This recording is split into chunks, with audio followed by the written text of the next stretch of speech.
Il est des hommes dont le destin se confond avec celui de leur patrie, des âmes fières qui, face à l'adversité, refusent l'humiliation et choisissent de sceller leur sort dans l'éclat d'un dernier acte de bravoure. Amerton Kilik était de ceux-là. En ce matin du 6 septembre 1902, au port des Gonaïves, un commandant haïtien du nom de Amerton Kilik est traqué par un ennemi implacable. Il est sommé de se rendre, mais il ne fléchira pas. Plutôt que de se livrer à l'oppresseur, il fera le choix ultime, offrir son corps aux flammes de la liberté. Voici l'histoire de l'amiral Kilik.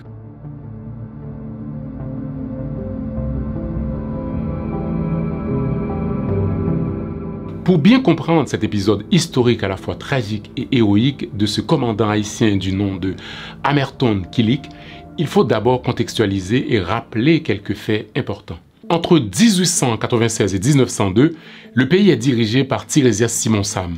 Le régime connaît une succession de crises qui va finir par l'affaiblir. Le 8 mai 1902, Anténor Firmin prend la tête d'un soulèvement qui conduira à la chute du président. En attendant d'organiser des élections, un comité de salut public est constitué. Et ce comité va nommer un gouvernement provisoire présidé par Boiron Canal. Plusieurs personnalités se déclarent alors candidats à la présidence, dont Anténor Firmin, qui jouissait d'une grande popularité à l'époque, surtout auprès de la jeunesse haïtienne. Firmin était non seulement cet intellectuel remarquable, grand défenseur de la cause haïtienne, mais aussi des Noirs. Son célèbre ouvrage de l'égalité des races humaines était déjà à l'époque une référence. J'ai consacré une émission littéraire au portrait d'Anténor Firmin en tant qu'écrivain. Je vous mets le lien en description si ça vous intéresse. En plus d'avoir été un intellectuel respecté, Firmin était aussi un serviteur de l'État remarquable. En tant que ministre des Affaires étrangères sous le gouvernement de Florvil Hippolyte, c'est lui qui avait refusé de céder le môle Saint-Nicolas aux Américains malgré la menace et les pressions militaires des Américains. Et en tant que ministre des Finances sous la présidence de Tiresias Simonsam, il avait redressé l'économie du pays et combattu la corruption. Et cela lui a causé pas mal d'ennuis. Mais la quête du pouvoir va déclencher un affrontement féroce entre les candidats. Pour les élections législatives, Firmin se déclare aussi candidat à la députation au Cap-Haïtien, sa ville natale. Mais c'est aussi dans cette ville qu'il a des adversaires les plus féroces. Il va faire face au général Nor Alexis, qui est alors ministre de la guerre du gouvernement provisoire. Les partisans des deux camps s'affrontent en pleine rue à la fin du mois de juin de 1902. Le 27 juin 1902, les partisans de Firmin, convaincus que le ministre de la guerre complote contre leur candidat, foncent vers la résidence de Nor Alexis afin d'en découdre. Mais ils sont repoussés. En réponse, les hommes du ministre attaquent la maison d'Anténor Firmin. La guerre est déclarée. Et c'est là que va intervenir Amerton Kilik, l'un des plus fervents partisans d'Anténor Firmin. L'amiral Amerton Kilik est né en 1856 dans une famille capoise d'origine britannique. Il aurait vécu en Europe où il aurait servi dans la marine française avant de retourner dans son pays. Il rejoint la marine haïtienne comme vice-amiral puis comme commandant de la Crête-à-Pierrot qui était le plus puissant navire de la marine haïtienne. C'est le poste qu'il occupait au moment des faits. Pour venir en aide à son ami Anténor Firmin, le 28 juin 1902, l'amiral Kilik emmène ses soldats lourdement armés au Cap-Haïtien afin de protéger la maison de son ami. Cette présence des hommes de Kilik est très mal vue par les autorités de la ville. Pour Firmin, cela permet de garantir la liberté des élections. Mais pour Nor Alexis, cette initiative de l'amiral porte atteinte au bon déroulement des élections et constitue une tentative qui vise à placer Firmin comme député par la force. Le ministre Nor Alexis déclare donc l'amiral Kilik hors la loi et invite tous les citoyens à se réunir autour de son autorité afin de rétablir la sécurité dans la ville. Les choses vont se gâter et les partisans des deux camps s'affrontent dans le sang le 28 juin 1902. On compte des morts et des blessés dans les deux camps. Firmin est plus que jamais en danger et il ne pourra pas résister longtemps. Traqué par les partisans de Nor Alexis, Anténor Firmin et quelques-uns de ses camarades décident alors de quitter la ville à bord de la Crête-à-Pierrot, le navire de l'amiral Kilik. Le dimanche 29 juin 1902, tandis que les militants des deux camps s'affrontent à coups de fusil, l'évêque du Cap-Haïtien, le consul de France et celui des États-Unis négocient un cessez-le-feu pour permettre à Firmin de quitter la ville. Habillé en marin, Firmin quitte sa résidence pour descendre la rue Notre-Dame où il est rejoint par 2 diplomates qui l'escortent et l'aident à monter en toute sécurité à bord de la Crête-à-Pierrot. Arrivé à Gonaïves, Antenor Firmin est accueilli en héros par toute la ville. Un candidat à la députation un de ses admirateurs, se retire de la course au profit de Firmin qui était à la base candidat au Cap-Haïtien et qui a dû prendre la fuite. Pendant ce temps, au Cap, les troupes de Nord-Alexis saccagent et brûlent la maison de Firmin et celle de ses amis les plus fidèles. Dans la maison du candidat Firmin se trouvait sa grande bibliothèque, la plus riche de la République selon un diplomate américain. Cette bibliothèque contenait beaucoup de livres rares d'une valeur inestimable et tous ces documents ont été anéantis. Une histoire d'Haïti que l'auteur de l'égalité des races humaines avait presque terminée et qu'il se préparait à remettre à l'imprimeur, ce qui représentait 20 ans de travail. Tout ça a été livré aux flammes. Mais à Gonaïves, Firmin peut se consoler. Il est élu député avec une majorité écrasante. Le gouvernement provisoire accueille la nouvelle comme un affront et considère l'action de Kilik en faveur de Firmin comme un acte de rébellion et décide de sévir. Mais plusieurs villes et départements du pays affichent ouvertement leur soutien à Antenor Firmin. Que ce soit dans le nord, l'Artibonite, le nord-ouest et même dans l'ouest.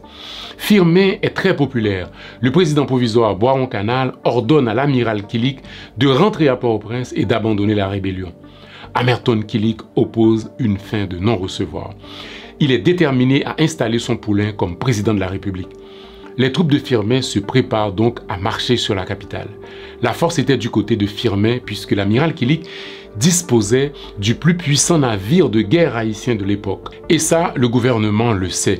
Kilik réussit à imposer un blocus maritime au Cap-Haïtien.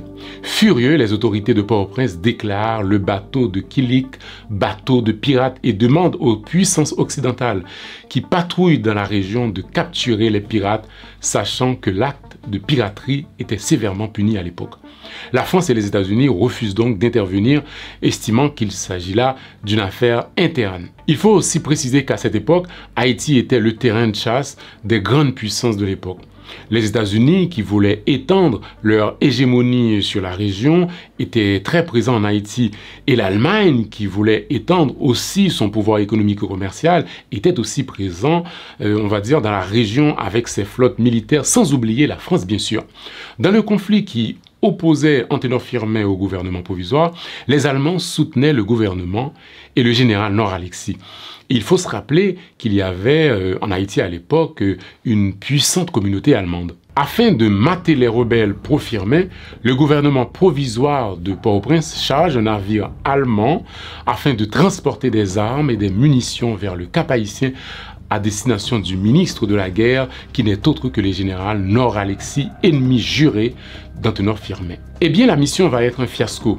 Les partisans de Firmin réunis au sein du comité révolutionnaire des Gonaïves interceptent le navire allemand avec l'aide de l'amiral Kilik qui commandait la Crête-à-Pierrot. Ils arrêtent le bateau allemand et saisissent les armes et les munitions qui s'y trouvaient. Il faut quand même se rendre compte à quel point ces hommes étaient courageux et déterminés. Non seulement c'était un affront au gouvernement haïtien, mais aussi un affront à une grande puissance de l'époque qui était l'Allemagne. Le gouvernement est furieux face à ce revers et dans la foulée, les Allemands répliquent en envoyant un autre navire plus important et mieux équipé. L'objectif, saisir le navire haïtien, c'est-à-dire la Crête-à-Pierrot, dirigée par l'amiral Kilik, et neutraliser la rébellion. La Crête-à-Pierrot est alors accostée à Gonaïves. Le 6 septembre 1902, quand le navire allemand entre au port des Gonaïves et ordonne aux rebelles de se rendre, à ce moment-là, l'amiral Kilik ne se trouvait pas dans le bateau. Il se faisait soigner non loin de là à cause d'une blessure.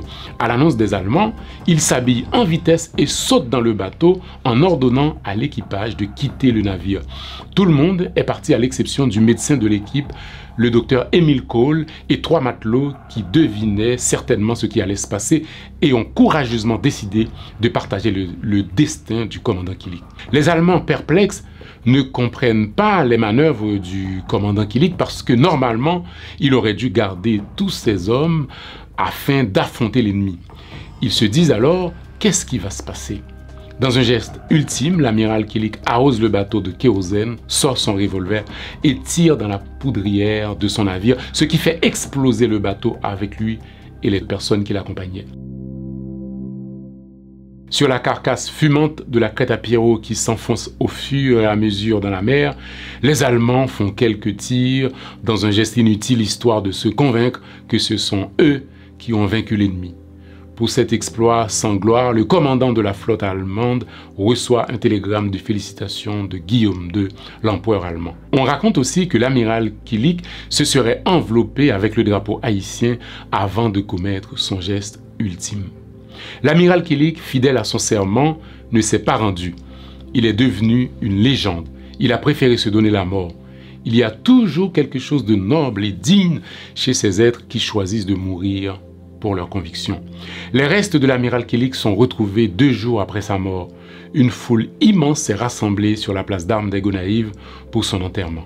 Mais le curé des Gonaïves, un certain père Aubry, lui a refusé des funérailles religieuses au motif que l'amiral s'est suicidé, ce qui est contraire à sa foi, et qu'il n'aura pas droit à une cérémonie religieuse. La dépouille de l'amiral Kilik restera exposée devant l'autel de la patrie. Firmin accuse le coup et ses partisans sont prêts à en découdre. Mais Firmin a pris les devants en demandant à la police de redoubler de surveillance devant les établissements allemands de la ville afin d'éviter des représailles. Le nom de l'amiral Kilik est passé à la postérité à cause de cet acte de résistance remarquable. Son nom a été célébré partout en Haïti. On a écrit à son honneur des poèmes épiques et des pièces de théâtre. Le grand poète haïtien Charles Moravia lui a consacré un drame intitulé tout simplement l'amiral Kilik. Après la mort de l'amiral, Firmin et ses lieutenants s'exilent à Saint-Thomas.